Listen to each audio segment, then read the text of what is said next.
I stood there in the dim glow of the basement stairs, my daughter's hand firm on the door as she shoved me inside. "You're pathetic," she whispered, her voice laced with that familiar venom. "Sit here in the dark where you belong."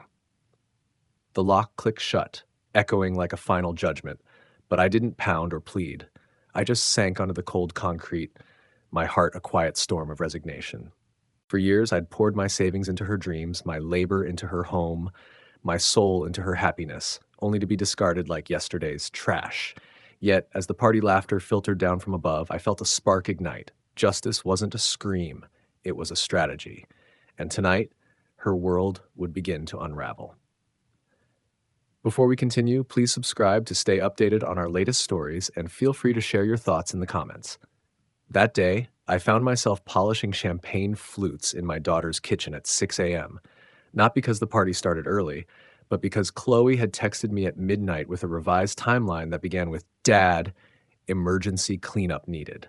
The morning moved like a fever dream. Chloe sat at my kitchen table, the oak table I'd built with my own hands when she was 12, painting her nails blood red while orchestrating my destruction with surgical precision. "Did you transfer the money to the caterers?" she asked without looking up, each word clipped and efficient. I nodded. "What about the florist?" Another nod. "The photographer?" Nod. She was conducting a symphony of my financial ruin, and I was the obedient orchestra.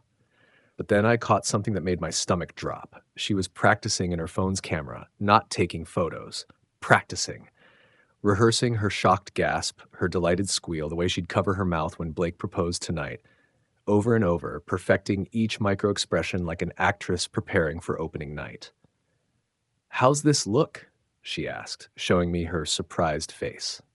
The question hit me like ice water. She wanted my approval of her performance, of being surprised by a proposal I was paying for, at a party I was funding, for a ring I'd helped finance. The absurdity was breathtaking. "Very convincing," I said quietly, and something flickered behind her eyes. Suspicion, maybe, or recognition that I was finally seeing through the glass. The guests began trickling in around 6. Designer handbags, expensive watches, the kind of people who measured worth in zip codes and stock portfolios. I watched from my assigned post in the kitchen as Chloe transformed, spine straightening, smile brightening, voice lifting into that musical register she reserved for impressing strangers. She wasn't just acting, she was becoming someone else entirely. Someone who'd never needed anyone, never struggled, never had a father who worked himself hollow to give her everything. "Chloe's so independent," I heard Blake's mother gush. "It's refreshing to meet a young woman who's built her own life." My daughter preened under the praise, accepting compliments for achievements that existed only because I'd bled my bank account dry. But what destroyed me wasn't the lies, it was watching her believe them. She'd performed the role of self-made success so long she'd forgotten the man behind the curtain making it all possible. Then came the moment that shifted everything. Blake's father, a silver-haired partner at some prestigious firm, approached Chloe with champagne and curiosity. "You must get your drive from your father," he said warmly. "Successful men usually raise successful daughters." "Thank you," I said, stepping forward with a grateful smile. "That's very kind of you to notice. You know what they say." I paused for effect. "The apple doesn't fall far from the tree, but sometimes it takes a really good throw to get it there." Blake's father chuckled genuinely, raising his glass. "Ha! I like that." Very true. But Chloe's laugh was different. Light, musical, poisonous. "Oh, my dad's just, he tries really hard to be helpful. It's sweet, actually. He gets so excited when I let him contribute to things." She gestured vaguely toward me as if I were a pet who'd learned a particularly endearing trick. Let him contribute. To the life I'd built for her. Brick by financial brick. Blake's father looked confused by the sudden shift in tone, but Chloe continued, her voice dropping just enough to seem confidential.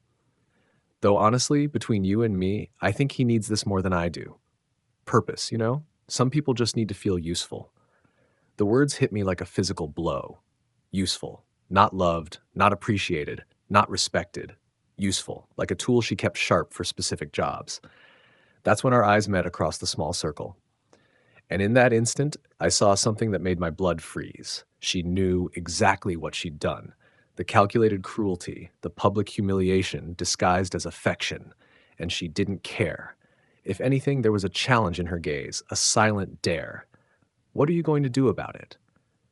Dad, she called out sweetly, her voice pitched just right for Blake's father to hear. Could you help me with something downstairs? I think there's a problem with the electrical panel. A problem with the electrical panel, as if I were the maintenance man summoned for a service call. I felt my feet moving before my mind could process what was happening, following her toward the basement door with that same automatic obedience I'd perfected over years of saying yes to everything she asked.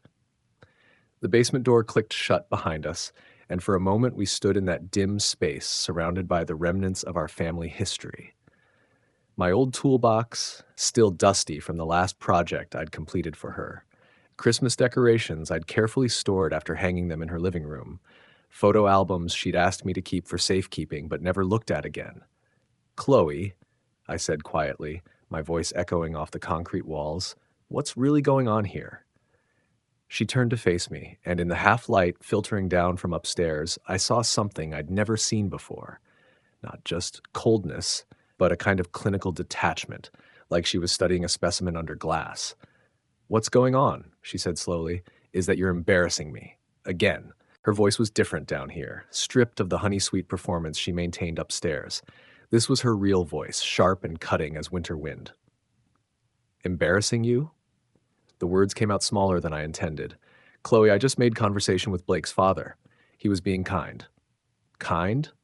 She laughed, but there was no humor in it. Dad, he was being polite. There's a difference. And you. She shook her head, looking at me with something that might have been pity if it weren't so cruel. You think everyone wants to hear your little jokes, your stories about what a great father you've been. The accusation hit me like a physical blow. I thought back to Blake's father's genuine laugh, the warmth in his eyes when he'd complimented Chloe. Had I misread it all? Had I been performing too, desperate for validation I didn't even realize I was seeking? I raised you, I said, the words tumbling out before I could stop them. I gave you everything. College, law school, this apartment, your car. You gave me money, she interrupted, her voice clinical, precise. That's not the same thing as being a father. The cruelty in that statement took my breath away. I felt myself drifting back to when she was 7, sobbing in my arms after her first day of school. Daddy, will you always take care of me? She'd whispered. Always, sweetheart, I'd promised, meaning it with every fiber of my being. Do you remember, I said carefully, when you used to call me your hero? Something flickered across her face, so brief I almost missed it. But then her expression hardened again, like a door slamming shut. I was a child, she said flatly. Children believe in heroes. Adults understand that some people are just useful for a while. Useful. There was that word again, clinical and cutting. But this time, hearing it in this basement surrounded by the ghosts of our relationship, I finally understood what was happening. This wasn't just cruelty, this was a carefully planned execution. She'd brought me down here not to spare me embarrassment, but to deliver a message. You're firing me, I said quietly, the realization washing over me like cold water, from being your father. Her smile was small, satisfied, terrible. I'm setting boundaries, Dad. Healthy boundaries. Blake's family doesn't need to see this dependency you have, this need to be included in everything. Dependency. As if my love for her, my pride in her, my desire to be part of her life was some kind of pathological condition that needed managing. Chloe, I whispered, feeling something break inside my chest. I'm your father. I'll always be your father. Biologically, yes, she said with a shrug. But functionally, that's more flexible. I stared at my daughter, this stranger wearing her face, and felt 26 years of love and sacrifice crystallize into something harder, clearer. She hadn't brought me down here to spare anyone embarrassment. She'd brought me down here to show me my place in her new world order. At the bottom, I felt myself sinking onto the concrete step, the weight of 26 years of blind devotion finally crushing me. She stood over me in the dim light, and for a moment I saw something almost like satisfaction cross her face. You know what you are, Dad? She whispered, leaning close enough that I could smell her expensive perfume, the one I'd bought her for Christmas. You're pathetic. Sit here in the dark where you belong. The words hit me like a physical slap, but what destroyed me wasn't their cruelty. It was the calm certainty with which she delivered them. This wasn't anger or frustration. This was her truth about me, stated as simply as if she were commenting on the weather. She turned and headed for the stairs, pausing only to add, "I'll tell everyone you're not feeling well. Stay down here until the party's over." The door closed. The lock clicked. And I sat there in the darkness she'd assigned me, feeling something fundamental shift inside my chest. Not breaking, crystallizing, hardening into something that felt dangerously close to clarity. Because sitting in that basement, listening to the celebration I'd funded echo above me, I finally understood what my daughter had been trying to teach me all these years. I was pathetic. I had been accepting scraps of affection in exchange for everything I had to give. But you know what? Sometimes the most pathetic thing you can do is continue being pathetic. And I was done. Because you see, when someone shows you exactly who they are, the kindest thing you can do, for both of you, is believe them. The concrete was cold against my back as I leaned against the basement wall, but my mind was burning with a clarity I hadn't felt in years.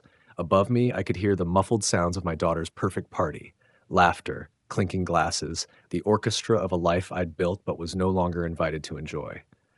This charade had to end. Tonight. I closed my eyes and let my mind drift back to Chloe at 8 years old, standing in this very basement, watching me build her a dollhouse. "Daddy, you're the best builder in the whole world," she'd exclaimed, her small hands sticky with the glue she'd insisted on helping with.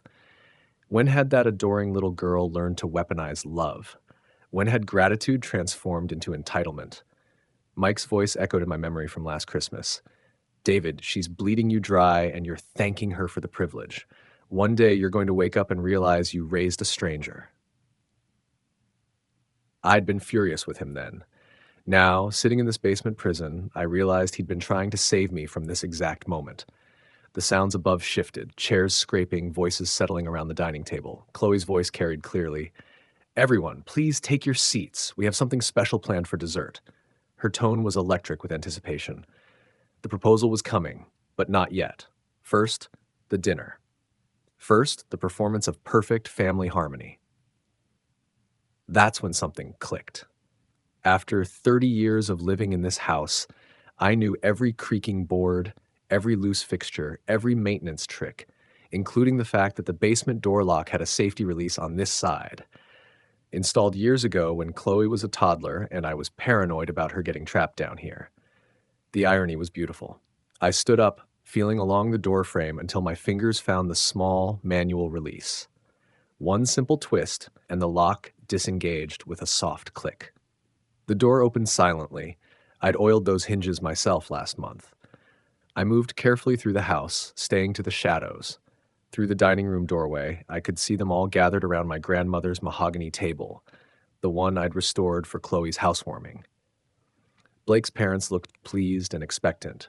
Chloe glowed with anticipation, her engagement ring finger conspicuously bare as she waited for her scripted moment of surprise. But what struck me most was how comfortable they all looked, how easily they'd accepted my absence. Chloe had told them I was feeling unwell, and here they were, enjoying my hospitality without me, in my house, eating food I'd paid for, preparing to witness a proposal I'd financed. The beautiful, terrible truth was that I wasn't missed at all. I was just the financial foundation they built their celebration on, and foundations are meant to be invisible. But what if the foundation decided to make itself known? I slipped into the kitchen, my mind racing with possibilities. The caterer had left everything perfectly arranged: the dessert course, the champagne flutes, the small velvet box I'd helped Blake shop for hidden behind the fruit bowl. All of it waiting for Chloe's moment of triumph. That's when I saw it. The perfect, poetic justice of it all. Chloe had always been proud of her hosting skills, her attention to detail, her ability to orchestrate perfect social moments. She'd learned it from watching me. Except she'd forgotten that I was the one who taught her every trick she knew, including how to make a dramatic entrance. I could hear her voice from the dining room, building toward the crescendo. "I just want to say how grateful I am to have all of you here tonight, sharing this special moment with us. Special moment. In my house, at my table, with my money. Time to remind everyone whose house this really was. I stepped into the dining room doorway, and the conversation died instantly. Every face turned toward me, Blake's parents looking confused, Chloe's expression shifting from surprise to something close to panic. Dad? Her voice cracked slightly. I thought you said you weren't feeling well. I smiled, feeling more clear-headed than I had in years. Actually, sweetheart, I'm feeling better than I have in a very long time. The silence stretched, tension crackling like electricity. Chloe's perfectly planned evening hung in the balance, and for the first time in decades, I held the power to decide what happened next. In fact, I continued, my voice carrying easily to every corner of the room, I think it's time we had an honest conversation about some things. Don't you? Chloe's face went pale, and I saw something I'd never seen before. Fear. Not of me, but of the truth. Of her carefully constructed world crumbling in front of the very people she was trying to impress. The proposal would have to wait. Because her father, the pathetic man she'd locked in the basement, had just taken center stage. The silence that followed my entrance was deafening. You could practically hear Chloe's heart hammering against her ribs as her perfectly orchestrated evening began to unravel in real time. David, Blake's mother exclaimed with genuine concern, half rising from her chair. Chloe said you weren't feeling well. Are you all right? I felt a smile tug at the corners of my mouth. Not cruel, just quietly satisfied. I appreciate your concern, Helen, but as you can see, I'm perfectly fine. Funny thing about feeling unwell, sometimes what you really need is just a moment of clarity. Chloe's eyes darted frantically between me and her guests, her mind clearly racing to find a way to salvage the situation. Dad, maybe you should go rest. Actually, sweetheart, I interrupted gently, settling into the empty chair at the head of the table, my chair in my house. I've been resting, down in the basement, where you put me. The temperature in the room seemed to drop 10 degrees. Blake's father looked confused, glancing between Chloe and me. I'm sorry. I don't understand. Oh, it's quite simple, I said, my voice conversational, almost cheerful. Chloe was concerned that my presence might overwhelm you important people, so she asked me to wait downstairs while you enjoyed the party. The party I paid for, in the house I own, eating food I provided. Chloe's face cycled through a rainbow of emotions, panic, anger, embarrassment, desperation. Dad, you're not making sense. You said you weren't feeling well, and I thought... What I said, I corrected, my voice still gentle, but carrying a steel edge that made everyone lean forward slightly, was that I'm feeling better than I have in years. Clear-headed, you might say. Funny how being locked in a basement can give you perspective. Blake cleared his throat awkwardly. I'm sorry, locked in the... Let me paint you a picture, I said, addressing Blake's parents directly. Tonight, my daughter told me I was pathetic and belonged in the dark. Then she physically locked me in the basement while you all enjoyed yourselves upstairs. The same daughter who's wearing a dress I bought, serving food I paid for, in a home I helped furnish, planning to marry a man whose education I helped finance. The words landed like grenades around the table. Blake's mother's hand flew to her chest, while his father's expression shifted from confusion to something approaching disgust, though I couldn't tell if it was directed at me or Chloe. That's not. Chloe started, but her voice cracked. She was trapped, and we both knew it. Deny it, and I could prove her wrong. Admit it, and she'd revealed her true nature to the very people she was trying to impress. David, Blake's father said carefully, surely there's been some misunderstanding. Would you like to see the basement door? I offered pleasantly. It locks from the outside. Has a safety release on the inside. Thank God. A precaution I installed years ago when Chloe was a toddler. Ironic, really. I was protecting her from getting trapped, not protecting myself from her. Chloe's composure finally cracked. You're embarrassing yourself, she hissed, but her voice shook. And me, in front of my guests. Your guests? I raised an eyebrow. Helen, Robert, I addressed Blake's parents directly. Did Chloe mention that this house belongs to me? That the engagement ring on the table was purchased with my credit card? That Blake's law school loans were paid off with money from my retirement account? The silence that followed was profound.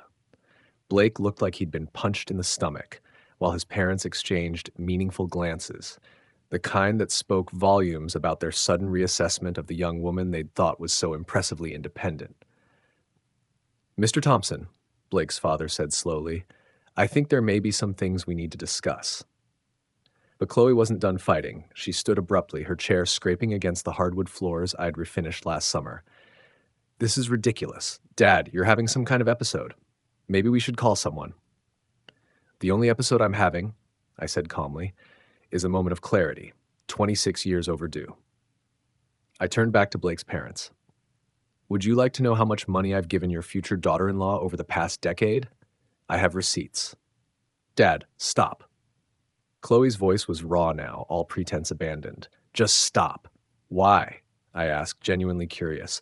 Because it's embarrassing? Because it reveals who's really been funding this fairy tale? Or because it shows these nice people exactly what kind of person you've become? Blake finally found his voice. Chloe, is this true? About the loans, the house? It's complicated, Chloe said quickly, but the damage was already done. The careful edifice of her independence, her success, her self-made image, all of it crumbling like a house of cards in a hurricane. Actually, I said, my voice still infuriatingly calm, it's quite simple. I've been funding my daughter's life while she's been treating me like an embarrassment. Tonight, she decided to make that official by locking me away so you wouldn't see the pathetic man behind the curtain. I stood up slowly, feeling every eye in the room tracking my movement. The question now is, what kind of people are you comfortable allowing your son to marry? Because I can tell you from experience, the woman sitting at this table isn't the daughter I raised. She's someone else entirely, someone I don't recognize. The silence stretched, thick with tension and revelation. Chloe's perfect evening lay in ruins around her, and for the first time in years, she had absolutely no idea how to fix it. Blake's mother was the first to speak, her voice carefully controlled. I think perhaps we should leave. This seems like a family matter that needs to be resolved privately. Actually, I said, my smile returning, I think it's exactly the kind of matter that should be resolved publicly. After all, you were about to become family. Don't you deserve to know what you're signing up for? Chloe's face went white as the full implications of my words hit her. Her engagement, her reputation, her carefully constructed future, all of it hanging by a thread, and I was holding the scissors. For the first time in decades, I held all the power. And Chloe, sitting at my table in my house, finally understood what it felt like to be pathetic. Blake's father set down his wine glass with deliberate precision, the kind of movement that meant someone was thinking very carefully about their next words. I recognized the gesture. I'd seen it in business meetings when deals were about to fall apart. Wait a minute, Robert said, his voice taking on that sharp, lawyerly edge I'd heard him use on conference calls. Blake, didn't you tell us just last month that you'd paid off your student loans early? That you and Chloe were completely debt-free? I watched Blake's face cycle through several expressions. Confusion, realization, then something approaching panic. His mouth opened and closed like a fish gasping for air. It was almost beautiful, watching years of carefully constructed lies crumble in real time. Well, technically, Blake stammered, and I could practically hear the gears grinding in his head as he tried to find a way to spin this that wouldn't make him look a complete fraud. Technically, I interjected helpfully, the loans were paid off. By me. $63,000 to be exact. I have the bank transfer confirmations if you'd like to see them. Robert's eyebrows shot up so fast I was surprised they didn't launch off his forehead. 63,000? His voice climbed an octave. Blake, you told us you'd been aggressively saving, that Chloe had helped you create a budget. She did help with the budget, Blake said quickly, grasping at straws. She's amazing with finances. She's amazing at spending other people's finances, I corrected, watching Chloe flinch like I'd slapped her. The budget probably included a line item for Dad's contribution right at the top. Helen leaned forward, her perfectly manicured fingers drumming against the mahogany table. And the apartment?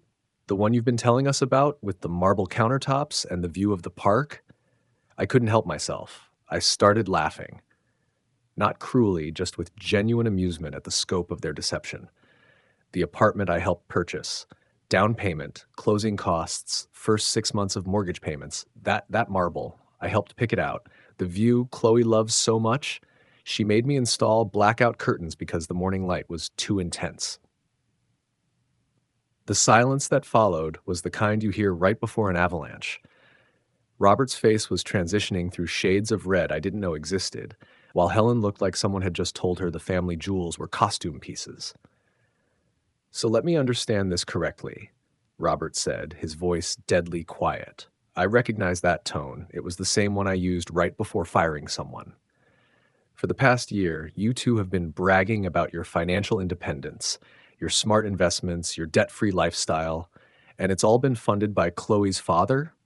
Chloe tried to interject, her voice high and desperate. "It's not that simple. It's more like a family investment." "A family investment?" I repeated, and even I was surprised by the ice in my own voice. "Is that what we're calling it? Because I don't remember signing any paperwork. I don't remember getting any returns. I don't remember even being asked, just told what you needed, when you needed it." Blake's mother was studying her future daughter-in-law like she was a particularly disturbing piece of modern art. "Chloe, dear," she said, and the dear dripped with enough venom to kill a small animal. "When you told us about how proud you were of building your life without help, about being a self-made woman, what exactly did you mean by that?" I watched Chloe's throat work as she swallowed what was probably the biggest lie of her life. Her eyes darted around the table like a trapped animal looking for an escape route that didn't exist. "I worked hard for everything I have," she said finally, but her voice lacked conviction. Even she didn't believe it anymore. "You worked hard at working me," I said quietly. "There's a difference." Robert set down his napkin with the same deliberate precision he'd used with his wine glass. When he spoke, his voice carried the authority of someone who spent decades making or breaking careers with his words. "Blake," he said, not taking his eyes off Chloe, "help me understand something. When we had dinner last Christmas and you spent an hour telling me about Chloe's promotion, her salary increase, her brilliant financial planning, was any of that real?" Blake looked like he wanted to crawl under the table and disappear. "The promotion was real," he said weakly. "But the financial planning?" Robert pressed. "Well," Blake's voice trailed off like air escaping from a balloon. "The financial planning," I said, filling the silence, "consisted primarily of calculating how much money she could extract from me without making it obvious what she was doing. And I have to admit, she was quite good at it. Very systematic. Very professional." The word professional hung in the air like a curse. Helen actually recoiled slightly, as if I'd suggested her future daughter-in-law was something much less respectable than manipulative. "Jesus Christ, Blake," Robert muttered, running his hands through his silver hair. "Do you understand what this looks like? We've been bragging about you two to our friends, our colleagues. We told the Hendersons that you were the perfect example of young people doing things right, building wealth responsibly. And now they're going to find out," Helen added, her voice sharp enough to cut glass, "that our son is marrying someone who's been living off daddy's money while pretending to be financially independent." I felt a surge of satisfaction watching Chloe realize that her reputation, the thing she'd sacrificed our relationship to protect, was crumbling faster than a sandcastle at high tide. All her careful image management, all her strategic networking, all her social climbing, destroyed by the simple truth. "The irony," I said conversationally, "is that if Chloe had just been honest from the beginning, none of this would have been a problem. I was happy to help. I would have been proud to help, but she didn't want help. She wanted a silent partner, someone to fund her success story without being part of it." Robert stood up abruptly, his chair scraping against the floor with a sound like fingernails on a chalkboard. "Blake, I think we need to have a very serious conversation. Privately." The way he said privately made it clear that this conversation was going to be anything but pleasant for his son. Blake's face went pale as he realized his father wasn't just disappointed, he was professionally embarrassed. In their social circle, financial deception wasn't just tacky, it was career suicide. Chloe finally found her voice, but it came out as a desperate whisper. "Please, let me explain." "Explain what?" Helen interrupted, her composure finally cracking. "Explain how you've been making fools of us all? Explain how every accomplishment you've shared with us was actually purchased by your father." I sat back in my chair, watching the destruction with the calm satisfaction of an architect whose carefully placed demolition charges were finally bringing down a condemned building. This wasn't cruelty. This was consequences. This was what happened when manipulation finally met reality. And the beautiful thing was, I hadn't had to lie, hadn't had to exaggerate, hadn't had to do anything except tell the simple, devastating truth. Sometimes the truth really is the most powerful weapon of all. The moment Robert stood up, I knew we'd crossed a line there was no coming back from. This wasn't just an awkward family dinner anymore. This was a reckoning 26 years in the making. Actually, I said, my voice cutting through the tension like a blade, before anyone leaves, there's something else you should know. Chloe's head snapped toward me, her eyes wide with a terror I'd never seen before. She knew. Somehow, she knew that I wasn't finished, that the basement had been just the opening act. You see, I continued, reaching into my jacket pocket, I've been keeping records. Not intentionally at first, just father things. Receipts for gifts, bank transfers, credit card statements, the kinds of things you keep because you're proud of helping your child build their life. I pulled out my phone and placed it gently on the table. Such a small device to hold such devastating power. Over the years, those records became quite comprehensive. Every dollar I've given Chloe, every bill I've paid, every loan that was never repaid, every investment in her future that she's convinced everyone she made herself. The color drained from Blake's face as he began to understand the scope of what I was revealing. "How much?" he whispered. I smiled, and I could feel the weight of that smile. Not cruel, but inexorably final.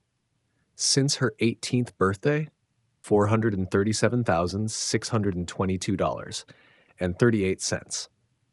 The number landed like a bomb in the center of the table. Helen actually gasped, her hand flying to her throat. Robert's face went through what I could only describe as the 5 stages of grief in fast forward.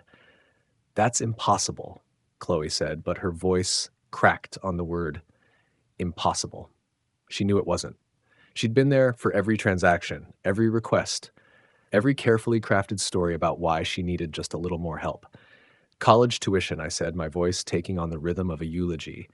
$68,000, law school $92,000, apartment down payment $45,000, car $31,000, Blake's student loans $63,000, wedding ring, the one hidden in the kitchen right now, $12,000, credit card debt from her building her career phase, $58,000.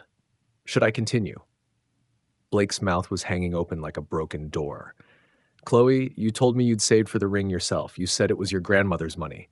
"It was my grandmother's money," Chloe said desperately. "It was just invested through my dad." The lie was so weak, so transparently pathetic, that even Helen winced. I almost felt sorry for Chloe in that moment. Watching someone you'd once loved destroy themselves was never pleasant, even when they deserved it. "Your grandmother," I said gently, "left you $500 and a china set. The ring money came from my retirement account, the account I was planning to live on when I got too old to work." That hit differently. Suddenly, this wasn't just about money. It was about an old man's future, sacrificed on the altar of his daughter's ambition. I could see it in their faces, the shift from confusion to genuine horror. Robert sank back into his chair, looking like someone had just told him his life's work was meaningless. "Blake," he said slowly, "when you applied for the partnership track at the firm, you listed your financial assets. You said you and Chloe had over $100,000 in savings." "We do," Blake started. "No," I interrupted gently. "Chloe has access to my accounts. She's an authorized user on my credit cards. What she's been telling you is her money isn't." The silence that followed was the sound of multiple futures collapsing simultaneously. Blake's partnership prospects, based partly on his financial stability, Chloe's reputation in their social circle, the fairy tale wedding they'd been planning, funded by a man they'd treated like an embarrassment. Helen was the first to find her voice, and when she spoke, her words were careful, deliberate, devastating. "Chloe, dear, help me understand something. When you showed me your investment portfolio last month, when you explained your diversification strategy, whose money were you actually showing me?" I watched my daughter's face crumble as she realized there was no way out. No spin, no explanation, no charm that could fix this. She'd built her entire adult identity on a foundation of lies, and now the foundation was cracking. It's complicated, she whispered, but even she didn't believe it anymore. It's actually quite simple, Robert said, his lawyer's mind cutting through the emotional chaos to the brutal facts beneath. You've been committing financial fraud against your own father, against my son, against anyone who's made decisions based on your fabricated financial status. The word fraud hung in the air like a curse. Chloe actually flinched as if the sound of it caused physical pain. I never meant, she started. What you meant, I said, my voice soft but implacable, was to use me until you didn't need me anymore. The problem is you always needed me. You just pretended you didn't. Blake was staring at his hands, probably calculating how much of his life over the past 3 years had been built on lies. The apartment we looked at last week, he said slowly. The one we put a deposit on. Chloe, how were we going to afford that? Chloe's silence was answer enough. Let me guess, Robert said, his voice dripping with disgust. Daddy was going to help with that too, but she was going to tell you it was her promotion bonus. I nodded. The down payment was coming from what's left of my 401k. That was the final straw. Blake actually stood up, his chair toppling backward. Chloe, what the hell? You've been planning our entire life around money that isn't yours. It's not that simple, Chloe finally exploded, her composure completely shattered. He wanted to help. He offered. I offered to help my daughter, I said quietly, not to be systematically drained by a stranger who happened to share my DNA. The words hit their target with surgical precision. Chloe actually stepped backward as if I'd physically struck her. Helen gathered her purse with the kind of deliberate dignity that spoke of decades of practice in extricating herself from social disasters. Robert, I think we should go. Yes, Robert agreed, standing with the careful movements of a man who was reassessing everything he thought he knew. Blake, you're coming with us. We need to have a very long conversation about the difference between helping family and enabling fraud. Blake looked at Chloe with something that might have been love, or might have been pity, or might have been both. I can't. I need to think about all of this. Blake, please, Chloe said, and for the first time all evening, her voice carried genuine emotion instead of calculated performance. Don't let them poison you against me. But the damage was done. Not by me, not by his parents, by her. By years of lies, by the systematic deception of everyone who tried to love her. As they filed toward the door, Robert turned back to me. David, I want you to know, if you ever need legal advice about recovering any of that money, call me. What she's done, it's not just morally wrong. Might be criminal. Criminal. The word echoed in the sudden silence of the dining room as the door closed behind them. Chloe and I stood there alone, surrounded by the wreckage of her carefully constructed life. The engagement party was over. The engagement itself was hanging by a thread. Her reputation in shambles, her financial house of cards collapsed, her future as uncertain as a house built on sand. Dad? She whispered, and for a moment she sounded like the little girl who used to build dollhouses with me in the basement. What have you done? I looked at my daughter, really looked at her, and felt something that wasn't quite sadness, wasn't quite relief. It was more like peace. The peace of finally telling the truth after years of living a lie. I told the truth, sweetheart, I said simply. I told the truth. In the days that followed, Chloe tried everything. First came the anger, calls at 3 a.m, voicemails filled with accusations that I'd destroyed her life and ruined everything. She screamed that I was a bitter old man who couldn't stand to see her happy, that I'd sabotaged her relationship out of jealousy. I listened to each message with the detached interest of someone watching a storm from behind bulletproof glass. This was grief, I realized. She was mourning the loss of her personal ATM, and like all grief, it came in stages. Then came the guilt tactics. Chloe showed up at my door with tears streaming down her face, begging me to call Robert and explain that it had all been a misunderstanding, that she'd always intended to pay me back, that we were family, and family helped each other. You're right, I told her, standing in the doorway of my own home, the home I'd finally reclaimed. Family does help each other. But what you've been doing isn't help. It's exploitation. There's a difference. She tried to push past me, to come inside like she always had, but I held my ground. Chloe, you're not welcome here anymore. The shock on her face was almost comical. After 26 years of unconditional access to my life, my money, my love, the concept of boundaries was apparently foreign to her. You can't do this to me, she said, her voice shaking. I'm your daughter. You were my daughter, I replied quietly. Now you're a woman who chose to treat her father like a business transaction, and this transaction is closed. The bargaining phase lasted 2 weeks. Chloe enlisted my sister Linda, her old college friends, even our family pastor to call me and talk sense into me. Each conversation followed the same pattern. They'd start by acknowledging that Chloe had made mistakes, then gradually pivot to how I was being too harsh and needed to forgive and move forward. But I'd moved forward. For the first time in years, I was living for myself. 3 weeks after the dinner party, Robert called me personally. His voice was formal, professional, but underneath I could hear something that sounded like respect.